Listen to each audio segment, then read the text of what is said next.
இந்த போர்டு பார்த்தீங்கன்னா லாய்டு பிராண்டோட board, split AC board, non inverter. இதில் என்ன ஃபால்ட்டு சொல்கிறாங்க அப்படின்னா, சுவிட்ச் ஆன் பண்ணோடனே கம்ப்ரஸர் ஓடிக்கிட்டு இருக்குன்னு சொல்கிறாங்க. இதை பாருங்கள், அவுட்புட்டில் பார்த்தீங்கன்னா லைட் எரியுது. ஸோ இன்புட்டில் பார்த்தீங்கன்னா லைட் எரியுது.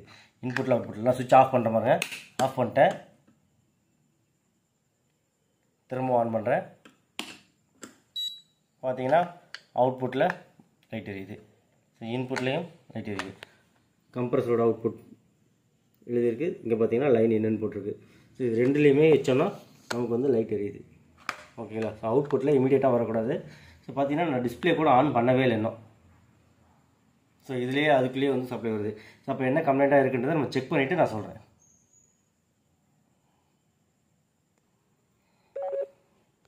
ஸோ இப்போ செக் பண்ணதில் என்ன ஃபால்ட் இருக்குதுன்னு பார்த்தீங்கன்னா, இந்த ரிலே வந்து ஷார்ட் ஆகிருக்கு. ரிலே வந்து சுவிட்சு ஒட்டின மாதிரியே இருக்குது உள்ளார. ஸோ அது ரிலீஸ் ஆகலை திரும்பவும். ஸோ அதனால தான் இந்த ஃபால்ட் இருக்குது. நம்ம இந்த ரிலேவை சேஞ்ச் பண்ணிவிட்டு செக் பண்ணி பார்த்துருவோம் எப்படி இருக்குன்னு சொல்லிட்டு. மேக்ஸிமம் இதிலே சரியாயிடும். ஸோ எல்லா வாட்டியும் ரிலே தான் போகுமா அப்படின்லாம் கிடையாது. இது ரேர் தான்.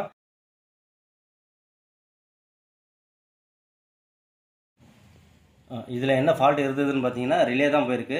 ஸோ ரிலேயில் தான் அந்த கம்ப்ளைண்ட் இருந்திருக்கு. அதனால தான் ரிலே வந்து ஷார்ட் ஆனது, சுவிட்ச் ஆன் ஆனது, ஆன் ஆன மாதிரி நின்றுருக்கு. அதான் கம்ப்ளைண்ட்டு. ஆன் பண்ணி பார்த்துருவோம் இப்போது.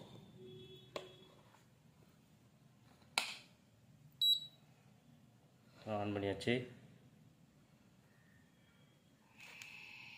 மோட்டார் ஓட ஆரம்பிச்சிச்சு. ஃபாஸ்ட்டாக தான் ஓடுது. அது பார்க்குறதுக்கு வீடியோவில் அப்படி தெரியும்.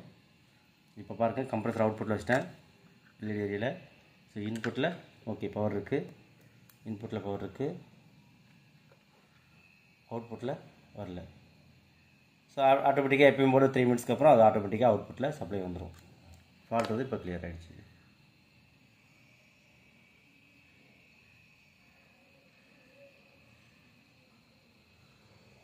ஓகே ஃப்ரெண்ட்ஸ், நெக்ஸ்ட் வீடியோவில் பார்ப்போம்.